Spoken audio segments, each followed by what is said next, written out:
তো hey guys, welcome back to my YouTube channel. তোমার কেমন আছো? আশা করি ভালো আছো। আর আমি তো একদমই ভালো নেই, কারণ বিয়ে গেল, বউ ভাত গেল, আমার শরীরটা একদম খারাপ হয়ে গেছে। এতদিন অঘুমা থেকে ঘুম হয়নি ভালো করে, তো এতদিন ভিডিও দিতে পারিনি। তো আজকে ভাবলাম না, আজকে ভিডিওটা দিয়ে দিই। তো এখানে জেঠি কাকি ওরা মাছ বাছাবাছি করছে, আর এখানে সবজি কাটাকাটি হচ্ছে, তার জন্য আমি একটু ভিডিও করেছি। আর এখানে হচ্ছে রান্নার ব্যবস্থা করা হয়েছে। তারপর আমি আবার চলে যাচ্ছি বউয়ের ওই ঘরের দিকে। এটা হচ্ছে বউয়ের ঘর, মানে নতুন বউ। তারপর আমি মানে আয়নার সামনে এসে একটু নাটক করছিলাম। তখন আমার শরীরটা সুস্থ ছিল, তার জন্য বেশি ভাব করছিলাম। তারপর বিয়েও গেল, আমার শরীরও অসুস্থ হয়ে গেল। আর এখানে ডিজেগুলো রাখা হয়েছে রাত্রের জন্য। তারপর চলে গেলাম রাত্রের ভিউ। তো রাত্রে আমি রেডি হয়ে চলে যাচ্ছি কাকুর বাড়িতে। পৌঁছে দেখি এখনো কেউ নাচানাচি স্টার্ট করেনি। তারপর আমি চলে গেলাম বউয়ের কাছে। তো বউকে দেখে সোজা খাওয়ার প্যান্ডেলের দিকে চলে গেলাম। ওইখানে দেখি খাওয়া দাওয়া স্টার্ট হয়ে গেছে। তারপর আমরা দেরি না করে আমরাও বসে পড়লাম খেতে। তারপর ভাগ্নিকে বললাম, ভাগ্নি অল্প হাই করে দে।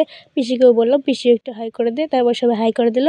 আর তারপর আমরা খাওয়া দাওয়া কমপ্লিট করে সোজা চলে গেলাম নাচের এখানে। নাচানাচি না করলে কি হয়, নিজেদের বাড়িতে বিয়ে বলে কথা।